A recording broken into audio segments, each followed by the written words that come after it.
મહાભારતના યુદ્ધ પછી કૃષ્ણ ભગવાન દ્વારિકા ગયા ત્યારે દુર્યોધનની એક દીકરી લક્ષ્મણા હતી.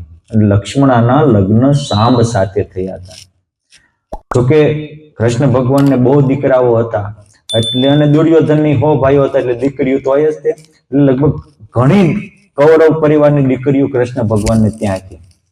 પરંતુ કૃષ્ણ ભગવાનને શતાબ્દી પૂરી થઈ, કારણ કે ભગવાન 125 વર્ષ રહ્યા હતા.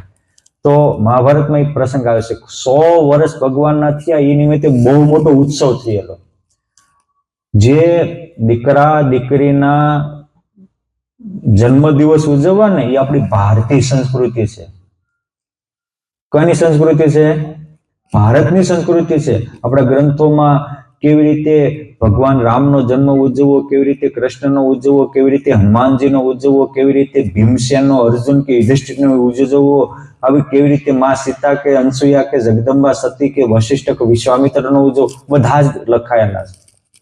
પણ આજે જાણે કે પાશ્ચાત્ય દેશના વાણા વાઈ ગયા એટલે હારા પાડા હારે લડનારા થાઈલેન્ડની સંસ્કૃતિ જન્મદિવસ ઉજવવામાં ગધાડા ભારતીયો લાવી નાખ્યા છે. અરે જે છોકરાના જન્મદિવસ હોય ને તેથી એક દિવસ હું ગુરુકુળમાં હતો ને એક છોકરો આવી મને કે સ્વામી મને આજ નથી તમે રૂમમાં રહેવા દો ને. મેં કીધું તકલીફ હું કે આજ મારો જન્મદિવસ છે. મેં કીધું જન્મદિવસે બધા આશીર્વાદ આપે?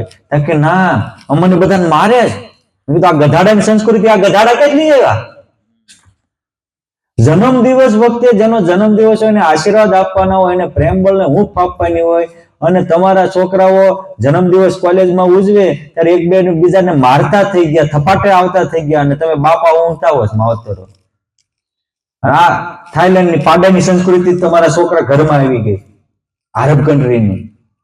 એ લોકોની એવી સંસ્કૃતિ છે કે છોકરાને મારો મજબૂત થાય, મજબૂત થાય મરી જાય. મજબૂત તો મનોબળ મજબૂત કરો તો થાય. આપણી ભારતીય સંસ્કૃતિ હતી કે શુભ જન્મ દિનમ તવ જન્મ દિનમ, યશસ્વી ભવો તેજસ્વી ભવો, શતાયુ ભવો તવ જન્મ દિનમ, ધર્મ નિષ્ઠ ભવો, વિદ્યાવાન ભવો. વિદ્યાવાન થા, ધર્મનિષ્ઠ થા, સત્કાર્ય જીવન સમર્પિતો ભવો તવ જન્મ દિનમ. આવા શ્લોક બોલીને આપણી સંસ્કૃતિ ઉજવાતી હતી. અને આજે હેપી બર્થ, હેપી ખુશ, અને પાછો બર્થ અને ડે, પછી તરત જ મરે, જન્મ ને મરે, આમ બોલીને હવે ઉજવતા થઈ ગયા. ક્યાંના ક્યાં આપણે પૂગી ગયા. આપણે એક દિવસ ભારતનો સુવર્ણ યુગ હતો ત્યારે આ ભારતમાં કૃષિ પ્રધાનની સાથે ઋષિ પ્રધાન હતા, અને ઋષિના મૂલ્ય હતા, સંયમ ને સદાચાર હતા, પ્રેમ ને હૂંફ હતા. એકબીજાને એ જન્મ દિવસ હોય તો દીકરો માતા પિતાને પગે લાગે, દીપ પ્રગટાવે અને કે હે દીવા તારી જેવી ક્રાંતિ મારામાં આવે, મારું અજ્ઞાન અંધારું જાય, મંદિરે જાય, સાધુ સંતોને પગે લાગે, ગાયોને ઘાસ ચારો નીરે, કોઈને સારા સત્કર્મ કરે. આ હતા. અને એ જેનો જન્મદિવસ હોય એ સારું રાંધીને બીજાને જમાડે. આ તો જન્મદિવસ હોય તો કોડા હોટલમાં ખાવા જાય. આપણને એમ થાય કે આ હારા આ ક્યાં ગધાડાની સંસ્કૃતિ વી ગયા, ભારતીય સંસ્કૃતિ મૂકીને પાછું એમ કે મેરા ભારત મહાન. તું મહાન થાય તો ભારત મહાન થાય છે. એક વ્યક્તિ મહાન હોય ત્યારે દેશ આખો મહાન બને. અને આપણે કઈ સરકાર બગડી ગઈ, સારા સરકારને બગડતો તું બગડી ગયો છે. માટે સુખી થવું હોય તો આપણે આપણી સંસ્કૃતિને જાળવી પડશે. આવી કોઈ આંધળી અનુકરણ ન કરાય. એક છોકરો તો મને મેં કીધું મારે તાર મોટા થઈને હું જાઉં, મને કે મારે હનુમાનજી થવું છે. મેં કીધું આ ફાટલું બોલું આ પેટ પહેર્યું હતું જીન્સનું, તે પાછું ફાટલું હતું આમાં. મેં કીધું આ શું પહેર્યું છે? એ કે મને કે ફિલ્મનો હીરો પહેરે ને. મેં કીધું કોડા અનુસરણ હીરાનું કરે ને પાછો હનુમાનનો દીકરો થાય. હનુમાન જેવો સંયમ શીખ, હનુમાન જેવી રામ માટેની ભક્તિ શીખ, જીવનમાં હારાને કલેક્શન કરતા શીખ. એટલે હીરાનું અનુકરણ કરતો હોય ફિલ્મીનો, અને એ તો ડબલ રોલમાં જીવતા હોય. પડદા ઉપર જુદા હોય, ઘરે જુદા હોય. હા, અને આપણે આ હીરાથી એવા વાળ ને જટિયા રાખતા થઈ જાય. અને આપણે બીજું મારે જાજુ વર્ણન કરવું નથી, પણ મારી બે હાથ જોડીને વિનંતી છે કે આપણે આપણી ઓકાતમાં રહો, આપણે આપણી સંસ્કૃતિમાં રહો. એમાં જ આપણું કલ્યાણ છે. તો કે તમારા ગામમાં કોઈ આવું કરતા નહીં હોય તો કરતા હોય સુધરી જાય, બરાબર ને? કે આપણી જે સંસ્કૃતિ છે કે જન્મ દિવસે બધાને સત્કાર્ય કરવાના હોય, દેવ દર્શન કરવાના હોય, ગરીબની મદદ કરવાની હોય, સારું ભોજન કરીને પરિવારને ભેગા રહીને જમવાનું હોય. જન્મદિવસ એટલે કે આપણે જન્મ મરણના ચક્રમાંથી મુક્ત થવાનો દિવસ. જન્મદિવસ એટલે કે આપણે દોષો ઘટાડવાનો દિવસ. જન્મદિવસ એટલે કે આપણે જિંદગીનું સર્વૈયું કરવાનો દિવસ. એની જગ્યાએ તે દિવસે દોષ વધારે અને વાંદરા એકબીજાનું ચાટે ને મારે કેક કાપીને આખા આખા મોઢે સોપડે. આપણે આ વાંદે વેડા આ ક્યાંથી આવી ગયા? અને પાછા શું કરે એ ઓલાની એને જેને ન મળતો એની પછી કેક લાવે અને પછી થૂકીને બધી કેક થૂકવાળી કરે ને પાછા ભેગા ભેગી ખાય. આ આપણી સંસ્કૃતિ માટે રાજી રહેજો, પણ આ સમજવા જેવું છે. પણ આ ભગવાન સ્વામિનારાયણ હતા કે એના યોગમાં સહેજ આવે તો પળમાં બેડો પાર કરતા હતા.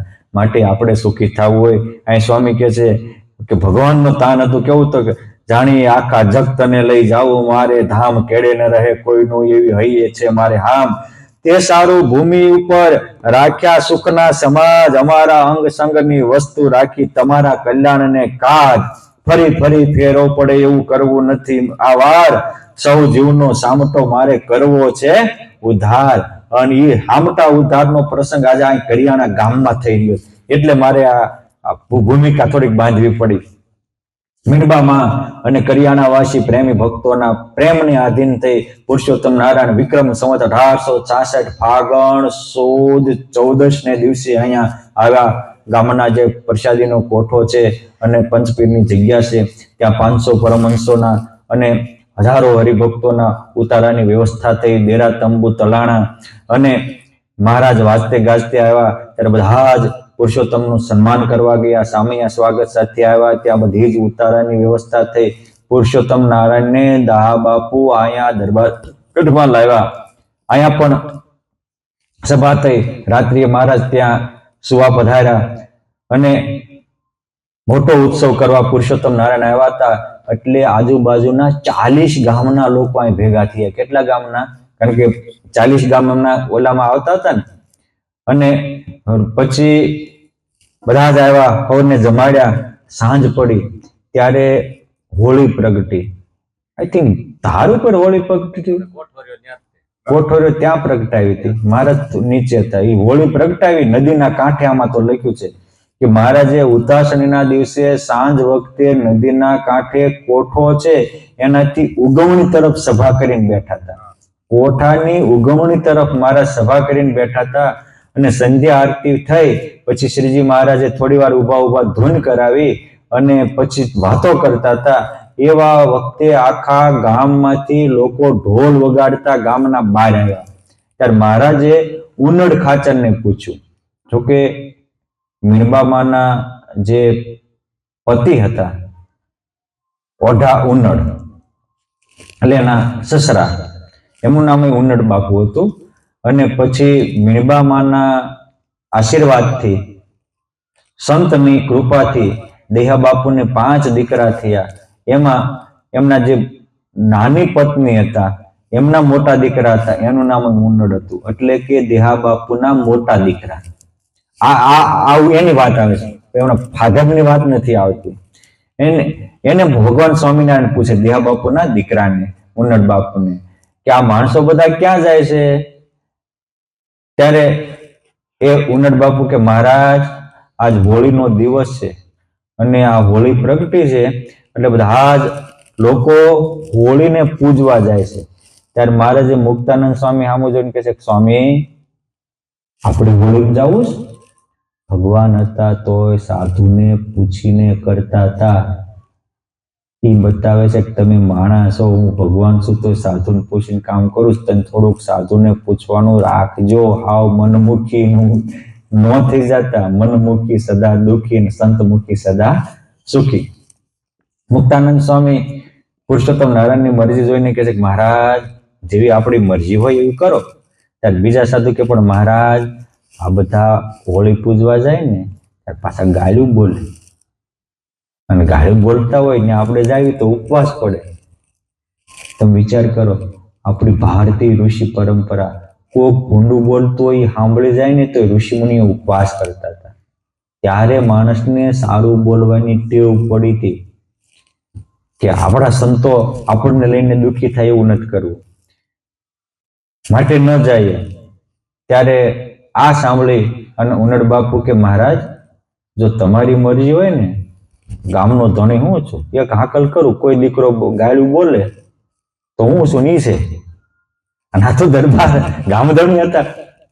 મહારાજ કે જો ગાળું બોલવાનું બંધ કરાવો તો અમે દર્શને આવીએ. તો આ બહુ સમજવા જેવું છે. આપણે કોઈને સારા માણસોને લાવવા હોય ને તો આપણા ખરાબ વર્તન છોડવા પડે. એક વસ્તુ યાદ રાખો, આપણને એમ થાય છે કે બધું ભેગું કરવાથી બધું આપણી પાસે રહે છે, પણ પ્રત્યેક સફળતા મયુર ત્યાગથી મળે છે, રાગથી નહીં. શેનાથી મળે છે?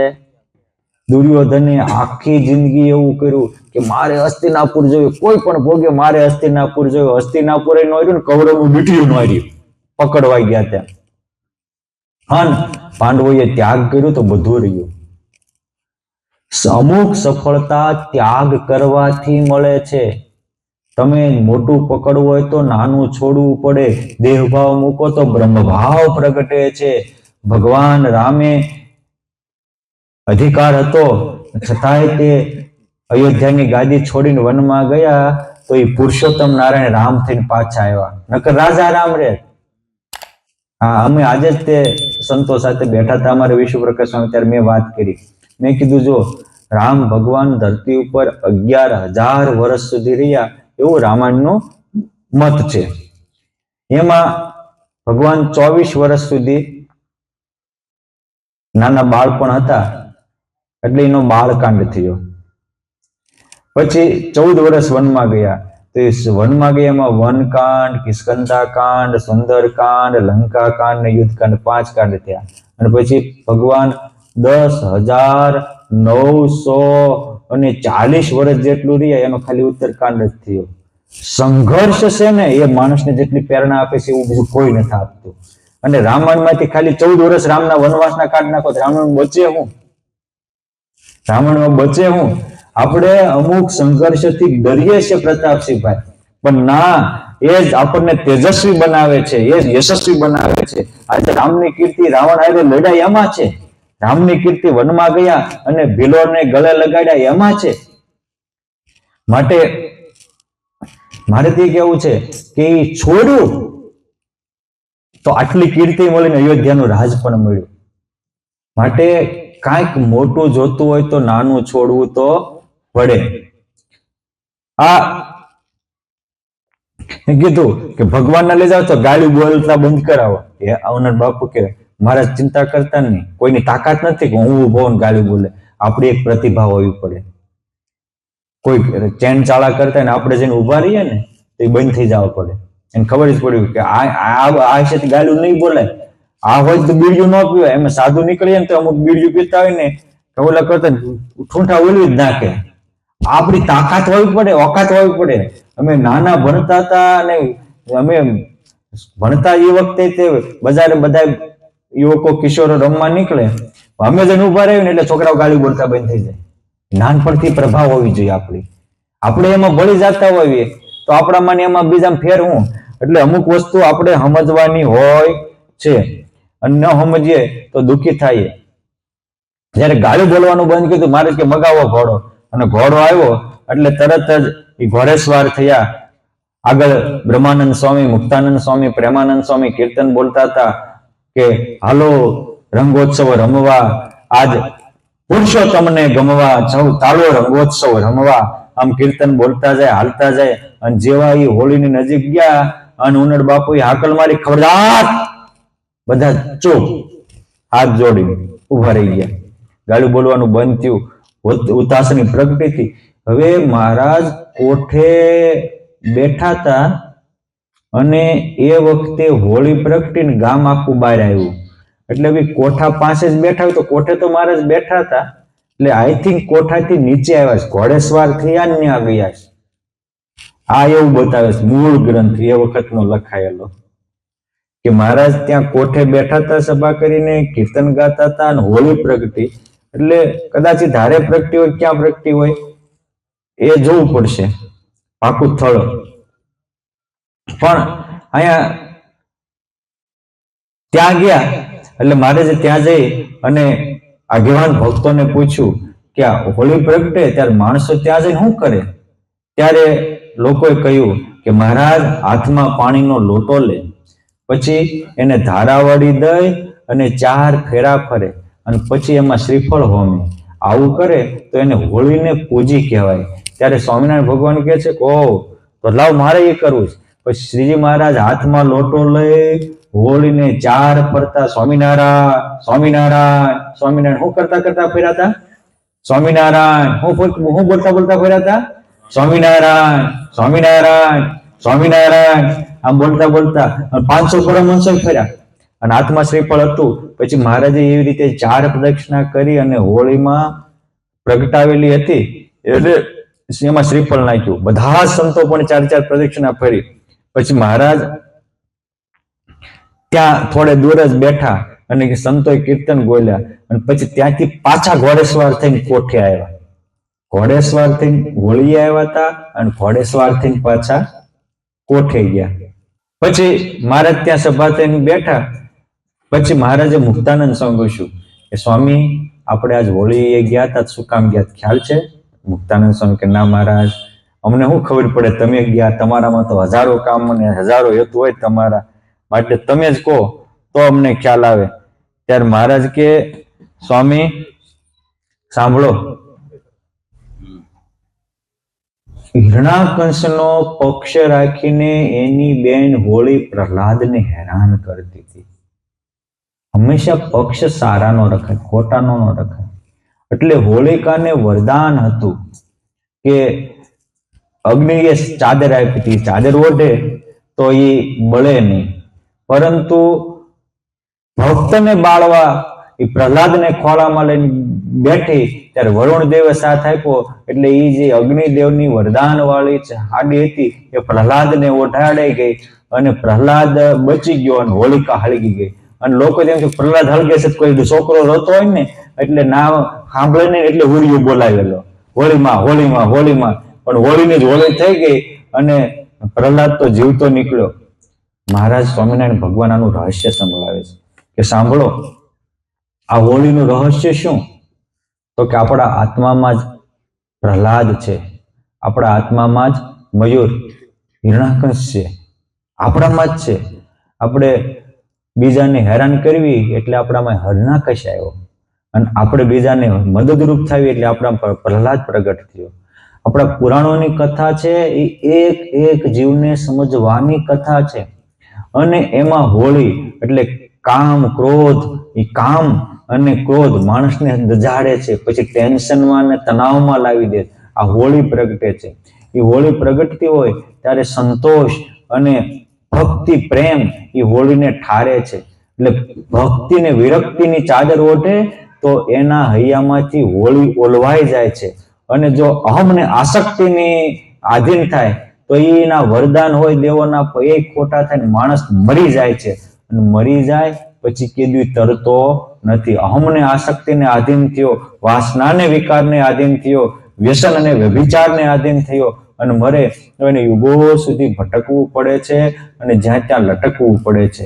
સ્વામિનારાયણ ભગવાન કહે છે કે એ અહમને આસક્તિને વશ થઈ અને અહમને અહંકારી એવા હિરણાકંશના સાથમાં રહી એટલે એ હોળી અત્યાર સુધી તેદીની અજીબ લક્ષો રાશિમાં ભટકતી હતી. કાંઈક વાર હેરાન થઈ ગઈ.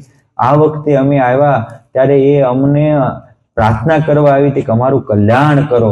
એટલે જેમ પૂતનાનો શ્રી કૃષ્ણ ભગવાને ઉદ્ધાર કર્યો એ જ રીતે અમે આજે આ હોળીનું કલ્યાણ કર્યું છે. આ એનું રહસ્ય. આવું રહસ્ય કોણ સમજાવી શકે? કે આપણામાં જ હોળિકા છે, આપણામાં જ પ્રહલાદ છે અને આપણામાં જ હિરણાકશ છે. દેહભાવી હિરણાકશ છે, આત્મા પ્રહલાદ છે અને દોષો છે એ હોલિકા વગેરે છે અને ગુણો છે એ ભગવાનના ભક્ત ગુરુ નારદજી જેવા છે. માટે આપણે એમનો સંગ કરી અને આપણો ઉદ્ધાર કરી લેવો.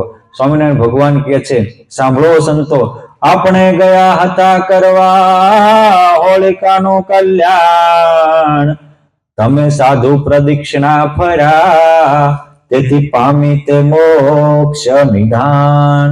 જ્યારે આપણી ફરતા સાધુ ફરે ત્યારે આપણું યુગોનું ભટકણ અટકે છે. આ ભગવાન સ્વામિનારાયણ કહે છે હોલિકા ફરતા સંત ફર્યા એટલે એનું ઉદ્ધાર થયો. એમ આપણે સુખી થવું હોય તો જીવનમાં સારા સાધુનું સિલેક્શન કરજો.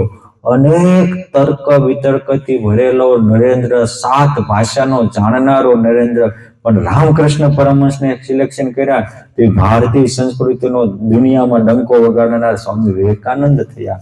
અનેક દુરાચારનો ભરેલો વાલિયો લૂંટારો પણ નારદજીને જીવનમાં ફરતા કર્યા, હારે રાખ્યા એ વિશ્વવંદની વાલ્મીકી ઋષિ થયો. એ નારદ પણ દાસીપુત્ર હતા, પણ આંગણે આવેલા સંતને આદર આપ્યો તો એ દાસીપુત્ર મોટીને દેવર્ષિ થયા. આપણું કેમ? જૂનાના આખ્યાન સાંભળવા કામ નહીં થાય. ગાંધીજી કહેતા હતા કે મેં હરિશ્ચંદ્ર રાજાનું આખ્યાન એકવાર સાંભળ્યું પણ મારા હૈયામાં 1000 વાર ભજવું, એટલે આજ હું સત્યના પંથથી ક્યારેય વિચલિત થયો નથી. સત્યના પંથ ઉપર હું આર પાર ચાલી શકું છું.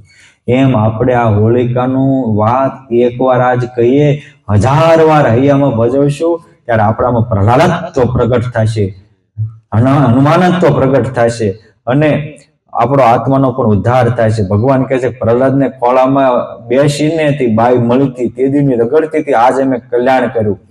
આવી રીતે શ્રી હરિએ રજળતા નરને નાર કેવળ કૃપા વડે વાલે અગણિત કર્યા ભવ પાર. એક બે નહીં, ચપટી વગાડતામાં વાલો કરે તે નહીં બીજાનું કામ. ચપટી વગાડતા મોક્ષ કરે તે નહીં બીજાનું કામ. અક્ષરધામના ધામિયા અવતારી સુખધામ. ગણ્યા ગણાય નહીં એટલા આ વારે ઉતાર્યા પાર. સ્વામિનારાયણ શ્રી હરિ છે સર્વોપરી અવતાર. સર્વોપરીના સંગથી સહેજે મોક્ષ પમાય, સર્વોપરીના જનથી પણ તરત કલ્યાણ થાય. એનો કીધું કે એ ખાલી મામાના સાધુ જાણીને રોટલો આપ્યો તોય કલ્યાણ થયું. ભક્ત ચિંતામણીમાં બહુ ટચુકડી વાત આવે, સમજવા જેવી મયુરભાઈ, પ્રતાપભાઈ. એ ટચુકડી વાત છે કે 2 સંતો વિચરણ કરતા કરતા ઠેઠ બુરહાનપુર ગયા. આજે ઘણું દૂર થાય ત્યાં ગયા. ત્યાં એ વખતે ત્યાં બુરહાનપુરના રાજાનો દિવાન દાદાભાઈ હતા. એ દાદા દિવાન એ શ્રાવણ મહિનામાં સદાવ્રત ચલાવતા હતા અને સંતો ત્યાં ગયા ત્યારે એના સદાવ્રતમાં રોટલા 2 જીમા. બધા જમતા હતા ને સંતો ભિક્ષા માંગવા ગયા ને જીમાતા. હવે જયારે એનો અંતકાળ આવ્યો ત્યારે માંસ ભક્ષણ કર્યું હતું, દારૂ પીતો હતો, વ્યભિચાર કરતો હતો, પરાયા ધનનું અપહરણ કરતો હતો અને ગરીબ આખી જિંદગી પાપ કરે એટલો રૂપિયા વાળો એક હારે કરતો હોય, કારણ કે એની બધી સગવડતાઓ હોય અને પ્રોટેક્શન પણ હોય રૂપિયાના જોરે. પણ એ જ્યાં સુધી ઠાકોરજી હાલવા દે ને ત્યાં સુધી હાલે. પછી રાવણનું, કૌરવનું, કંસનું નહોતા હાલ્યું, મારું તમારું ક્યાંથી હાલવાનું છે? માટે પહેલેથી ચેતી જવું. હમણાં મેં ન કીધું કે મોક્ષ ધર્મમાં આટલો તાકાતવાળી ઇન્દ્ર હતો, એ ગર્ધબ થયો હતો અને એને વાચા ફૂટીને કશ્યપ મુનિને કહેતા હતા કે તમે ચેતી જાજો, ઉન્મત્તા ન કરતા. આ સમજવા જેવું છે. એ અહીંયા 2 સંતો જમી ગયા પછી પાપાચાર કરતો હતો, એના કારણે મરીને નરકમાં ગયો યમદૂત પાસે. ધર્મરાજાએ તપાસ કરાવ્યો તો એમાં એવું આવ્યું કે આના ખાતા તપાસો, ચિત્રલેખા ખાતા તપાસ્યા તો એવું કે પુણ્ય એટ પાપ કર્યા છે અનંત અપાર, તેનો ગણતા ન આવે પાર. પણ પુણ્ય એટલું જાણજો સોય, સંત હરિના જમાડ્યા દોય. પુણ્ય એટલું જાણજો સોય, સંત હરિના જમાડ્યા દોય. આપણને એમ થાય દર શ્રાવણ મહિને સદાવ્રત આપતો હતો તો 2 જ જમાડે એવું કેમ બોલ્યા? નિષ્કુળાનંદ સ્વામી ખોટું ન લખ્યું? હે, સદાવ્રતમાં કેટલા જમાડતા હતા? મયુર આખો સદાવ્રત ચલાવતા હતા, આખો મહિનો ચલાવતા ને. બુરહાનપુર તો મોટું સ્ટેટ હતું, મોટું રાજ્ય હતું. આજે જિલ્લો છે બુરહાનપુર, એટલે એ વખતે મોટું આપણે સુરત અમદાવાદ જેવું વડોદરા જેવું મોટું નગર હતું અને એમાં સદાવ્રત જમાડતા હોય તો 2 જ જમાડ્યા હતા કે બધા જમાડતા હતા? તો આને 2 લખ્યા એ નિષ્ણાંત ખોટું ન લખ્યું કહેવાય? હે સીધી બાબત છે. હવે હું તમને પૂછું છું કે અત્યારે વ્યક્તિ કોઈ પણ વ્યક્તિનું જ્યારે આપણે તપાસ કરવો હોય ને ત્યારે ચારેય બાજુનો તપાસ કરીને સ્ટેટમેન્ટ અપાય. ઘણીક વાર માણસો અધૂરિયા અખ્તર ડાયા કશું જ તપાસ્યા વગર પોતાને જાણે હું જ હારો ને બીજા બધા નઠારા આવી રીતે સ્ટેટમેન્ટ આપતા હોય. આજે દાદુ દીવાન ગયા છે ક્યાં? જમપુરીમાં. બરાબર. હવે જમપુરીમાં ગયા છે તો એમાંથી છૂટવાનું વાત છે. શેની વાત છે? હવે તમે કોઈ એક હોય આપણા અહીંયા ભાવનગર જિલ્લામાં, અમરેલી જિલ્લામાં, અને કોઈ રોજે 2-5 હજાર માણસ જમાડતો હોય અને અત્યારે ઓલું હોય ઠંડી હોય તો 500, 1000, 2000 કે 10,000 ધાબળા ઉઢાડી આવતો હોય. બરાબર છે. પરંતુ આટલું ગરીબને માટે વાપરનારો અચાનક કોઈ વાંકમાં આવે અને જેલમાં જાય તો એ જે ગરીબને જમાડતો તો એની ભેગો એક મિનિસ્ટરના દીકરાને જમાડ્યો હોય. ઓલાને 10,000 ને જમાડ્યા હતા પણ ભેગા એક મિનિસ્ટરના દીકરાને જમાડ્યો હોય અને જેલમાં જાય તો કયો કામ લાગે? હે શું કામ? એની પાસે સત્તા છે. હું આ અત્યારે જેલમાં ગયો છે. જમપુરી એટલે જેલ છે આત્માની. બરાબર છે. એટલે ત્યાં લખે છે કે પુણ્ય એટલું જાણજો સોય. એ જેલમાંથી એટલે કે અત્યારે જમપુરીમાંથી બચાવે એવું પુણ્ય છે. કાળના પંજામાં બેઠે ત્યારે તો પુરુષોત્તમના પરમહંસજી પુરુષોત્તમના દીકરાઓ છે અને એ જ આપણને કાળના પંજામાંથી છોડાવી શકે, એ જ આપણને માયાથી મુક્ત કરી શકે. માટે એ પુણ્ય એનો પ્રતાપ છે કે આમાં હજી બચાવો તો બચી શકે. બાકી ઓલા બધા સદાવ્રત આપ્યું એ પુણ્યથી અત્યારે ન બચી શકે. આ કરેલું જાશે નહીં, ગમે એટલા વર્ષે ઉદિત થશે પરંતુ કાળના પંજામાંથી ન છોડાવી શકે. જેમ હજારો ગરીબને જમાડ્યા હોય પણ એક મિનિસ્ટરના દીકરાને જમાડ્યો જેલમાં ગયા એ મિનિસ્ટરના દીકરો કે તો એના બાપા છોડાવી શકે. એટલે આ વાત આ રીતે છે. કારણ કે જયારે લખાણું છે એ કઈ પરિસ્થિતિમાં કયા સ્થાને આ સંવાદ છે એ સમજવું જોઈએ. ઉપલી તેમ જ થાય આવું થોડું હોય. સદાવ્રત ચલાવતો તો બેન કેમ જમાડ્યા? સીધી બાબત છે. સમજાઈ ગયું? હવે બધાને જમાડ્યા હતા પણ પુણ્ય એટલું જાણજો સોય કયું તો કે કાળના પંજાબમાંથી છોડાવે એટલું પુણ્ય તો આ 2 સાધુ જમાડ્યા છે, ઓલાને જમાડ્યા નથી. એટલે કે અને એ 2 સંતો યાદ આવ્યા. એ 2 સંતો ત્યાં યમપુરીમાં પ્રગટ થયા. એ દાદા દીવાને ત્યાંથી છોડાવીને લાવ્યા અને પાછો એની ચિત્તા શમશાનમાં ખડકાઈ ગઈ હતી ત્યાં એના જીવને એમાં પૂરો બેઠો થયો. 10 વર્ષની આવરદા આપી અને પછી એનો ઉદ્ધાર કર્યો. મારે એ કેવું છે કે આવી રીતે એટલે આપણા ભાગવતજી વગેરેમાં લખ્યું છે કે બીજા આખા બ્રહ્માંડને જમાડે અને ભગવાનના ભક્ત એકને જમાડે. આખા બ્રહ્માંડને જમાડે એમ કરતા ભગવાનના ભક્ત એકને જમાડવાનું પુણ્ય અધિક છે. બાકી ભક્તની તાકાત છે. એટલે એક ખાલી પાંદડું કૃષ્ણ ભગવાન જેના ભાજીનું ત્યાં 3 લોકને તૃપ્ત કરી દીધી. એ ભગવાન કે ભગવાનના ભક્તની તાકાત છે. કેમ છે? એટલે શક્તિમાન છે, સમર્થ છે, એટલે કરી શકે. એટલે અહીંયા નિષ્કુળાનંદ સ્વામી લખે છે કે પુરુષોત્તમ આવ્યા ત્યારે તો જેમાં એક હોલિકાનું નહીં, આમાં કીધું ને હજારોનું ચરાચરનું કલ્યાણ કર્યું.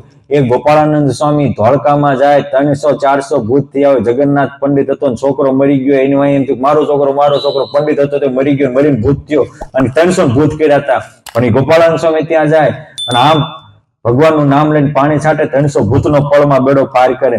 એટલે અહીંયા નિષ્કુળાનંદ સ્વામી લખે છે કે સ્થાવર જંગમ સરાચર સૌની લીધી સાર સ્થૂળ સૂક્ષ્મ જીવ જગમાં ઉતાર્યા ભવપાર. એટલે મોકલ્યા ક્યાં તો કે ભોગી કર્યા બ્રહ્મ લોકના અને આટલું અક્ષર ધામ આપ પ્રતાપે ઉધાર્યા ને કર્યા સૌને પૂરણ કામ. શુદ્ધ કરી સૌ જીવને આપ્યું ધામ ઇનામ.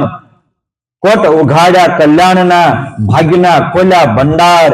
ભૂખ ભાંગી ભૂખ્યા જનની ને જગમાં કર્યો જય જયકાર. ડંકા દીધા જગે જીતના સૌની ઉપર શામ. પ્રબળ પ્રતાપ જણાવ્યો ઘરો ઘર દેશો દેશ ને ગામ.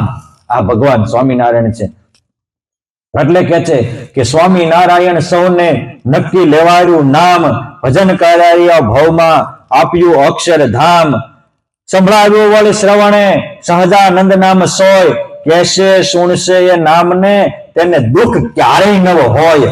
માટે એમ અનેક અભય કર્યા પોતા તને પર સંગ, અખંડ ધામ તેને આપ્યું કર્યા શુદ્ધ સૌને પોતાને અંગ. પોતાના સંબંધથી પુરુષોત્તમે આવી રીતે કરોડોનું કલ્યાણ કર્યું. માટે આવા પુરુષોત્તમ નારાયણ આપણને મળ્યા છે, એને સેવી લેવા, ભજી લેવા. પછી ભગવાન સ્વામિનારાયણે રાત્રે ત્યાં કોઠા ઉપર સુઈ ગયા, સવારમાં વહેલા જાગ્યા, સ્નાનાદિ કર્યું, પૂજાપાઠ કર્યા, સર્વશ્વેત વસ્ત્ર ધારણ કરીને સભામાં બિરાજમાન થયા. દેશ દેશાવરના સંતો ભક્તો આવ્યા હતા, એની મોટી સભા ભરાણી. પ્રાગજી દવે કથા કરતા હતા, પુરુષોત્તમ નારાયણની કથાનું શ્રવણ કર્યું. પછી કથા પૂર્ણ થતા વક્તાને દાન દક્ષિણા આપી. રંગોત્સવનો વખત થયો, એ વખતે સખાઓ સૌ આવ્યા અને મહારાજ ઉપર ગુલાલ ઉડાડ્યો.